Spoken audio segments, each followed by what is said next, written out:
Good afternoon. It's 2:34.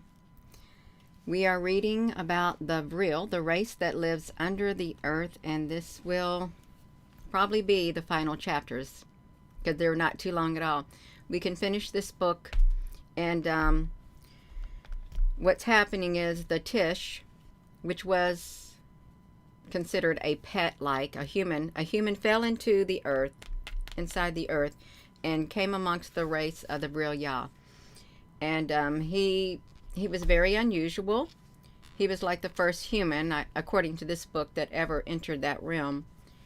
And they treat him like a pet, but yet he's able to walk around without he can walk around, but he has to have somebody accompanying him. And the beings under there are like 7 feet tall. They got wings. The female rule the underworld. But this young man, who's called a Tish, he has two females that have fell in love with him, and he's already been told, and they know that the fathers of these 2 females, the powerful ones underneath there, will reduce him to ashes. He will never be allowed to return to the surface. So he's got himself in quite a bit of a mess, and he can't use their wings because he doesn't know how. So we left at chapter 26, him trying to figure out how is he going to make it out of there. And we're going to find out what happens to him. This is terrible. It's terrible what happened underneath there. But that's okay, you all. We can do it. We're going to finish it. This is the final chapters. If something doesn't happen, this book is getting finished today. It is. Okay, I'm going to turn this upside down. And we're going to get to reading. We are.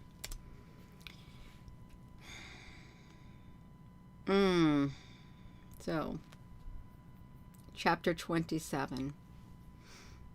One day, as I sat alone and brooding in my chamber, Tari flew in at the open window and alighted on the couch beside me. I was always pleased with the visits of a child, in whose society, if humbled, I was less eclipsed than that of an Arn, who had completed their education and matured their understanding. And as I was permitted to wander forth with him for my companion, and as I longed to revisit the spot in which I had descended into the netherworld, I hastened to ask him if he were at leisure for a stroll beyond the streets of the city. His countenance seemed to be graver than usual as he replied, "I came hither on purpose to invite you forth." We soon found ourselves in the street, and had not got too far from the house when we encountered 5 or 6 young Gais, who were returning from the fields with baskets full of flowers. Oh my gosh. And chanting a song in chorus as they walked. A young Gai sings more often than she talks. They stopped on seeing us, accosting Tari with familiar kindness, and me with the courteous gallantry which distinguishes the Gai in the manner toward our weaker sex. So Tari, who is one of these children under there, but yet is on the maturity level of the Tish, the guy who fell into the netherworld. Tari's sister is a princess, and Tari's sister has feelings for the guy. And if she dare confesses her love of him, that means he will be betrothed. But he's been warned that her father, who rules absolute, will probably reduce him to ashes. So I hope that's not what's happening. And here I may observe that, though a virgin Gai is so frank in her courtship to the individual she favors, there is nothing that approaches to that general breadth and loudness of manner which those young ladies of the Anglo-Saxon race, to whom the distinguished epithet of fast is accorded, exhibit toward young gentlemen who do not profess to love. No, the bearing of the Gai toward the males in ordinary is very much of a high-bred men in the gallant societies of the upper world, towards ladies whom they respect but do not woo. Differential, complimentary, exquisitely polished, what we should call chivalrous. Certainly, I was a little put out by the number of civil things addressed to my amour propre, which were said to me by the courteous young Guy. In the world I come from, a man would have thought himself aggrieved, treated with irony, chaffed if so vulgar a slang word may be allowed on the authority of the popular novelists who use it so freely. When one fair guy complimented me on the freshness of my complexion, another on the choice of my colors and my dress, a third with a sly smile on the conquest I had made at Alf Lynn's entertainment, but I knew already that all such language was that what French call banal, and did not but express in the female mouth below earth that sort of a desire to pass for amiable with the opposite sex which, above earth, arbitrary custom and hereditary transmission demonstrate by the mouth of the male. And just as high-bred young lady above earth, habituated to such compliments, feels that she cannot without impropriety return them, nor evince any great satisfaction at receiving them, so I, who had learned polite manners at the house of so wealthy and dignified a minister of that nation, could but smile and try to look pretty in bashfully disclaiming the compliments showered upon me. While we were thus talking, Tari's sister, it seems, has seen us from the upper rooms of the royal palace at the entrance of the town, and precipitating herself on her wings, alighted in the midst of the group. "Signaling me out," she said, "thou still with the inimitable difference of manner which I have called chivalrous, yet not without a certain abruptness of tone which, as addressed to the weaker sex, Sir Philip Sidney might have termed rustic. Why do you never come to see us?" While I was deliberating on the right answer to give to this unlooked-for question, Tari said quickly and sternly, "Sister, you forget. The stranger is of my sex. It is not for persons of my sex, having due regard for reputation and modesty, to lower themselves by running after the society of yours." This speech was received with evident approval by the young Guy in general, but Tari's sister looked greatly abashed. Poor thing, and a princess too. Just at that moment, a shadow fell on the space between me and the group, and turning around, I beheld the chief magistrate coming close upon us, with the silent and stately pace peculiar to the Vril. At the sight of his countenance, the same terror which seized me when I first beheld it returned. On that brow, in those eyes, there was the same indefinable something which marked the being of a race fatal to our own. The strange expression of serene exemption from our common cares and passions, of conscious superior power, compassionate and inflexible as that of a judge who pronounces doom. I shivered, and inclining low, pressed the arm of my child friend and drew him onward silently.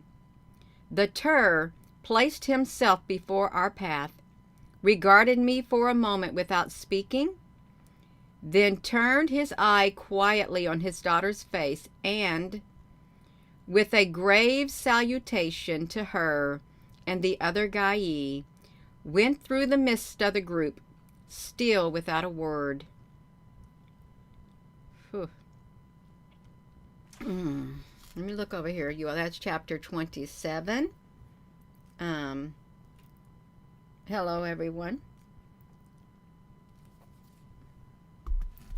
When Tari and I found ourselves, we're on chapter 28, on the broad road that lay between the city and the chasm through which I had descended into this region beneath the light of the stars and sun, I said under my breath, "Child and friend, there is a look in your father's face which appalls me.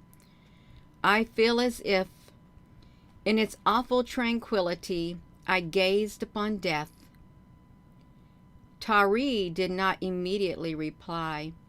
He seemed agitated, and as if debating with himself by what words to soften some unwelcome intelligence. At last he said, "None of the Vril fear death. Do you?" "The dread of death is implanted in the breast of the race to which I belong. We can conquer it at the call of duty, of honor, of love. We die for a truth, for a native land, and for those who are dearer to us than ourselves. But if death do really threaten me now and here, where are such counteractions to the natural instinct which invests with awe and terror the contemplation of the severance between the soul and body?"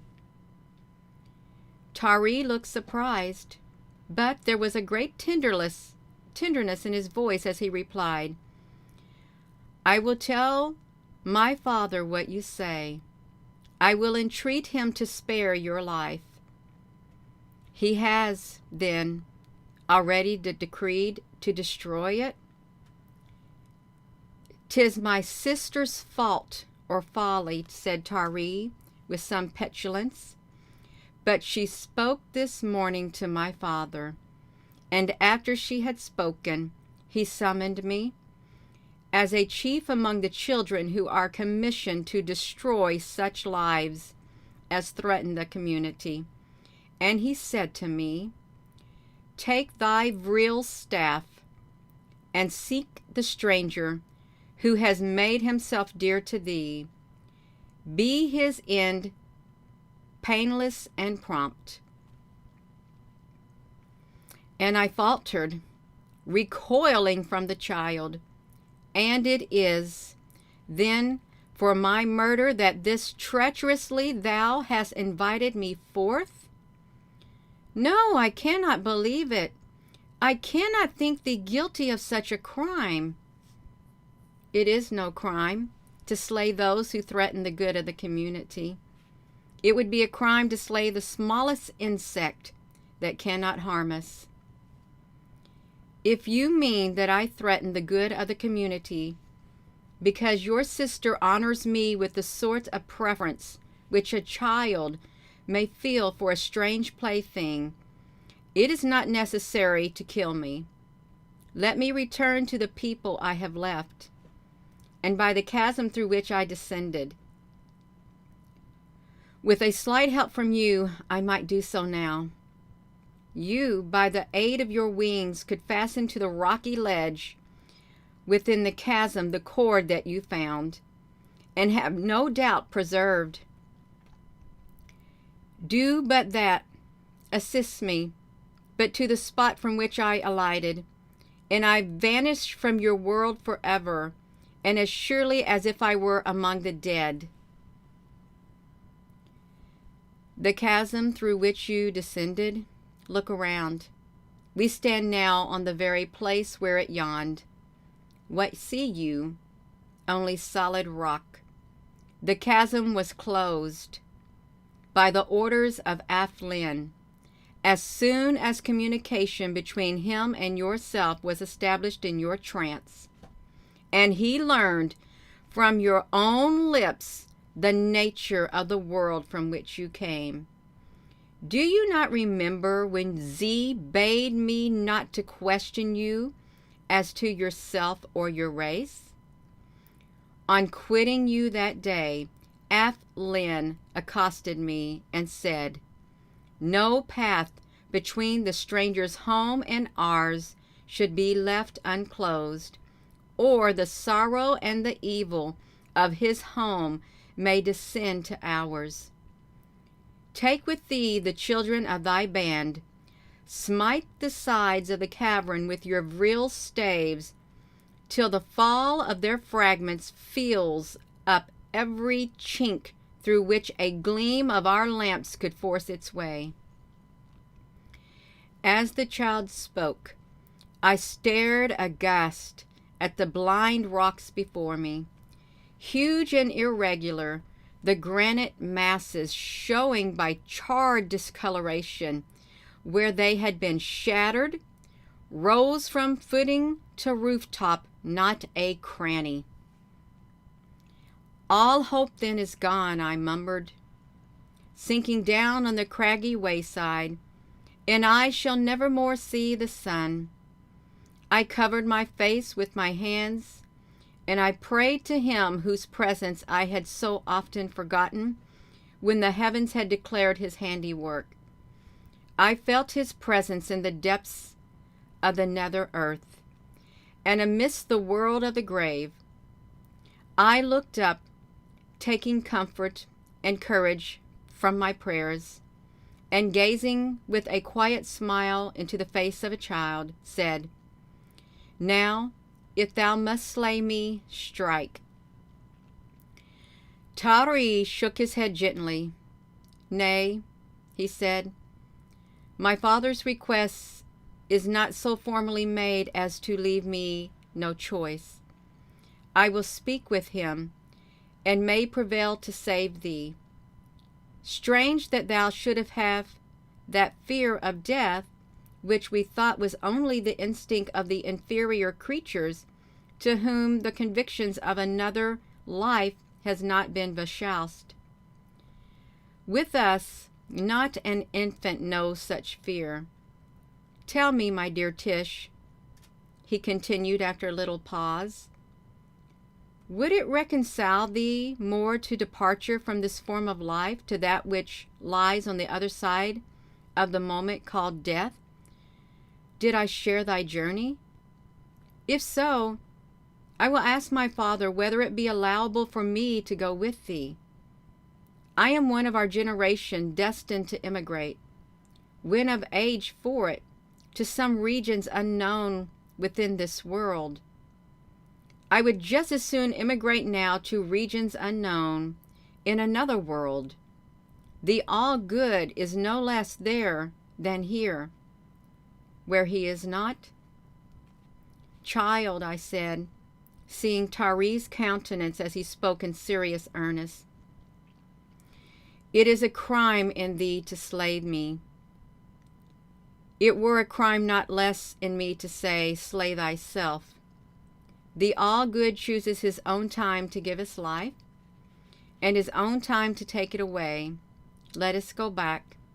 If on speaking with thy father, he decides on my death, give me the longest warning in thy power, so that I may pass the interval in self-preparation.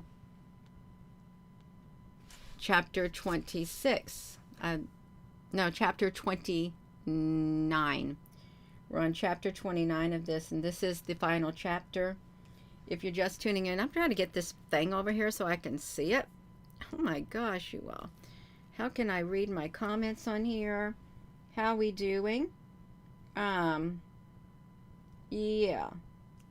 We doing okay over here, everyone?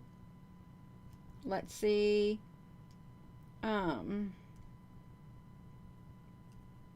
Okay, we got it. We got it, you all. Oh, Sharon, hello. Yeah, I'm live on here. This is the final reading of this book. This is the final chapter, I think. I think it is. Let's look at it. Oh my gosh, at least he's gotten to that place within his being. If I must die, then go ahead and do it, make it quick. They don't want to suffer, but now he's wanting to prepare for it. He wants to prepare for it if he's going to be sentenced. Chapter, let me pour a drink of water for this. I don't know how long he's been inside that earth. I have no idea how long it was. I don't know if they say how long it was.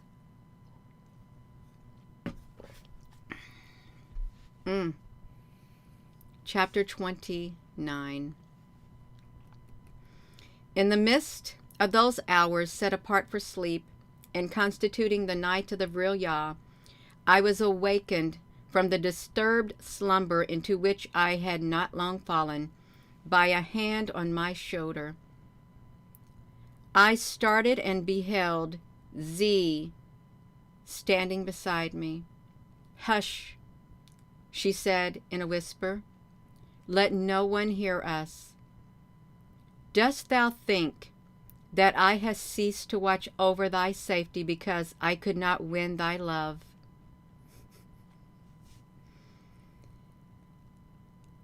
Oh my gosh. That makes me want to cry. It really does, you all. I'm just telling you.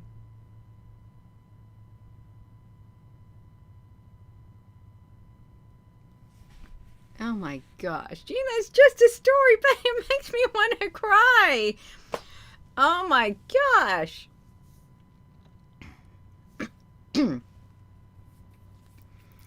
I have seen Tari. He has not prevailed with his father, who had meanwhile conferred with the 3 sages, who in doubtful matters he takes into counsel, and by their advice he has ordained thee to perish when the world reawakens to life. I will save thee. Rise and dress.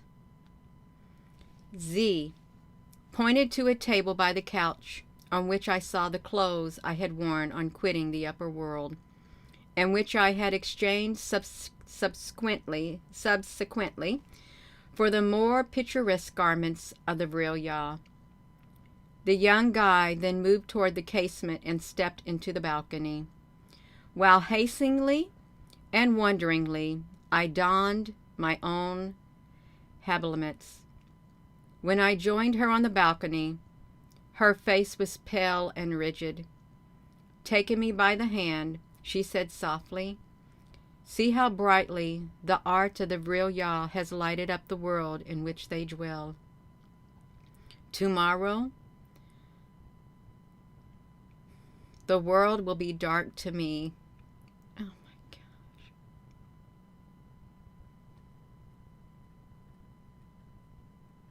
Oh wow. Well, that's getting to me.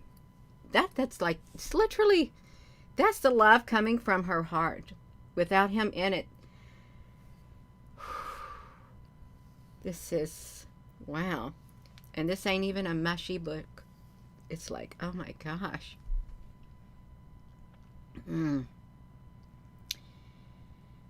She drew me back into the room without waiting for my answer, thence into the corridor, from which we descended into the hall.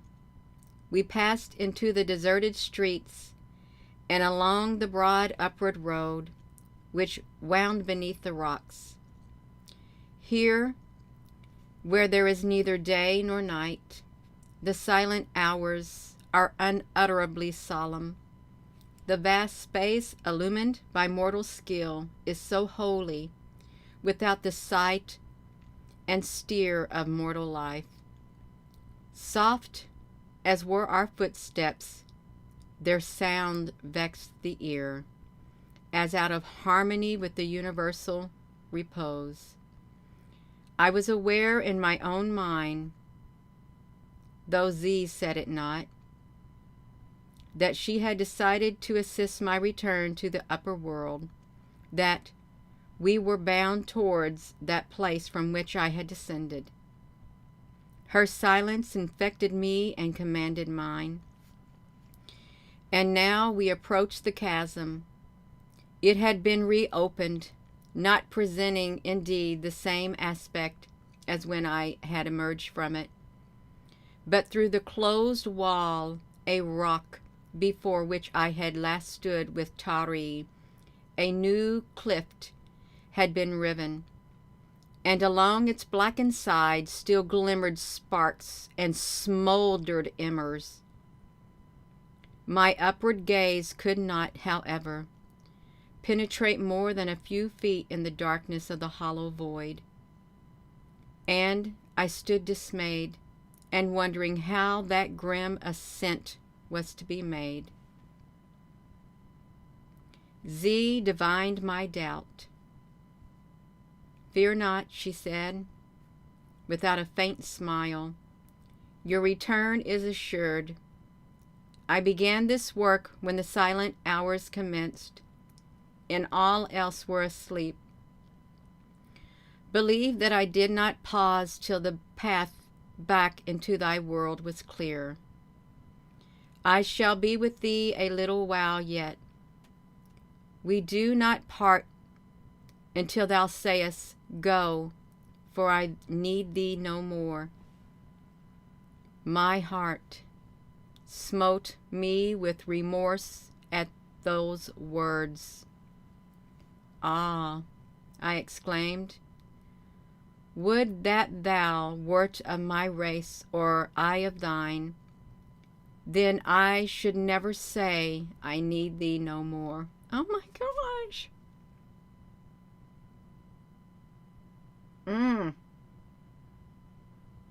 Oh my goodness, you all. This is kind of heart-wrenching to me. It just really is. It's like, wow.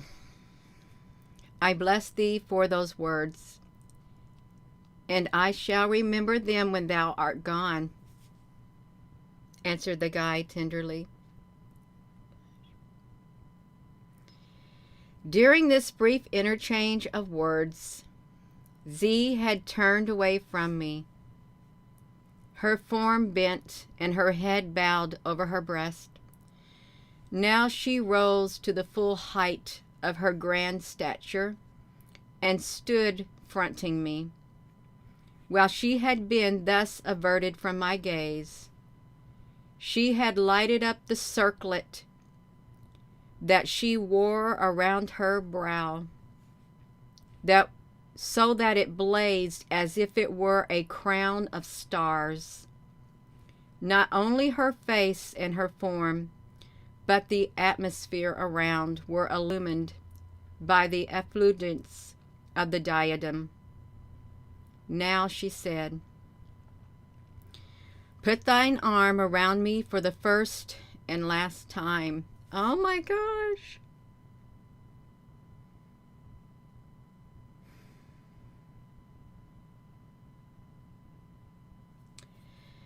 "Nay, thus courage and cling firm." As she spoke, from her dilated and vast wings expanded. As she spoke, her form dilated. The vast wings expanded. Clinging to her, I was borne aloft through the terrible chasm.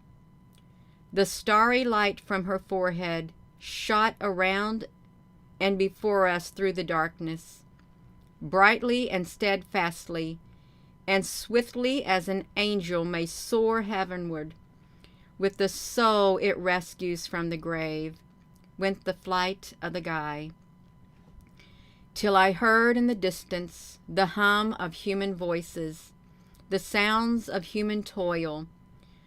We halted on the flooring of one of the galleries of mine, and beyond in the vista burned the dim, feeble lamps of the miners. Then I released my hold. The guy kissed me on the forehead, passionately, but as with a mother's passion, and said, as tears gushed from her eyes, "Farewell forever." Oh my gosh.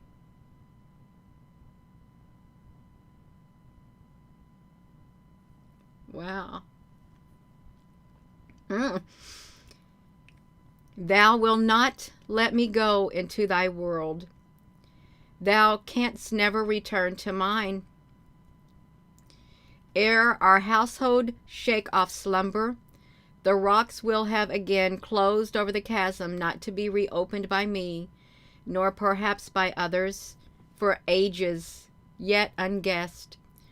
Think of me sometime, and with kindness. Oh my, I'm sorry, you all. This is heart-wrenching. Oh my goodness gracious. When I reach the life that lies beyond this speck in time, I shall look round for thee. Even there, the world consigned to thyself and thy people may have rocks and gulfs which divide it from that in which I rejoin those of my race that have gone before, and I may be powerless to cleave way to regain thee as I have cloven way to lose. Her voice ceased. I heard the swan-like sough of her wings, and I saw the rays of her starry diadem receding far and further through the gloom. I sat myself down for some time, musing sorrowfully. Then I rose and took my way with slow footsteps toward the place in which I heard the sounds of men. The miners I encountered were strange to me, of another nation than my own. They turned to look at me with some surprise, but finding that I could not answer their brief questions in their own language, they returned to their work. OBS.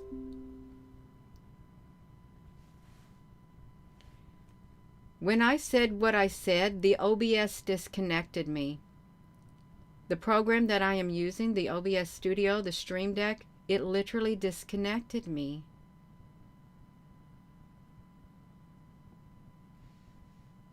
That was 32:55 when I looked just then.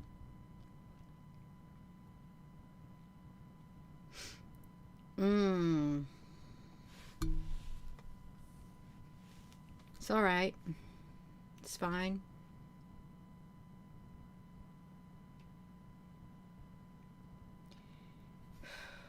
I took care not to return to my former lodging, but hastened that very day to quit a neighborhood where I could not long have escaped inquiries to which I could have given no satisfactory answers.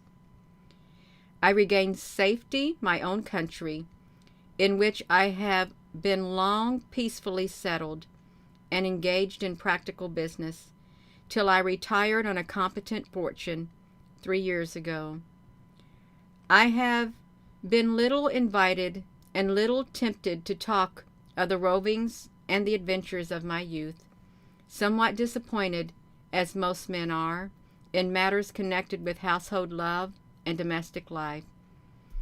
I often think of the young guy as I sit alone at night and wonder how I could have rejected such a love.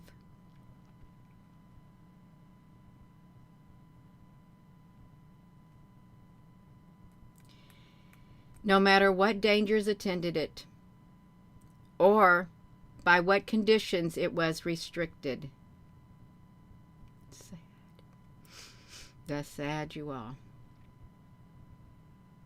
Only the more I think of people calmly developing in regions excluded from our sight and deemed uninhabitable by our sages, powers surpassing our most disciplined modes of force, and virtues to which our life, social and political, becomes antagonistic in proportion as our civilization advances, the more devoutly I pray that ages may yet elapse before there emerge into sunlight our inevitable destroyers. Being, however, frankly told by my physician that I am afflicted by a complaint which, though it gives little pain and no perceptible notices of its encroachments, may at any moment be fatal. I have thought it my duty to my fellow men to place on record these 4 warnings of the coming race. Oh my gosh. This was the end of the Project Gutenberg ebook of the coming race by Edward Bulwer Linton. This was the end of the project. He says the file should be named 1951-H period HTM or 1951H period zip. This and all associated files of various formats will be found in HTTP, whatever those 2 dots are, www.gutenberg.org, /1/9/5/1951 Updated editions will replace the previous ones, you all. That was the book.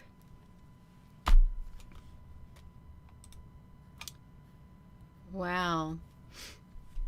Oh, that was the book, and they cut the live chat. 3255. Let the world see what I've seen. Thank you, Dragonfly honey.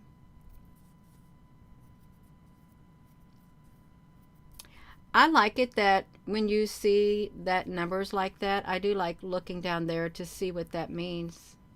I do. Wow.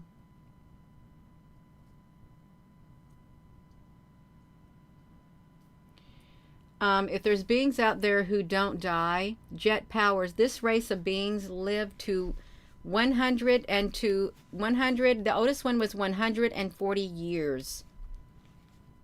They don't have eternal life down there. They don't. Oh. Yeah. So yeah, that's great. This is the end of that book. It says 3744 up here on the live stream when I looked at it. 3744. It was a really good book. Gaia Lee, that's right. Gaia Lee, 1212. Frozen. The reason it got frozen is because you saw they dropped that live chat way down to here. Richard Minnick, I enjoyed it too. I didn't want to read it all at once, but it's kind of boring when you read it by yourself. But if you can read it with someone, yes, but is it so alien? Really? It's still, love is not alien. Love is, it's universal. It's a universal thing. The love within the heart. It's universal. So it's not too alien, but yet it's of a species that is said to be fictitious. Yeah. Oh, wow. Inaudible over 5 hours. That's wonderful. It really is. And you won't have to worry about having to listen to all these breaks. That's right. I'm going to be going. Yeah. I'm going to be going, you all. This is great.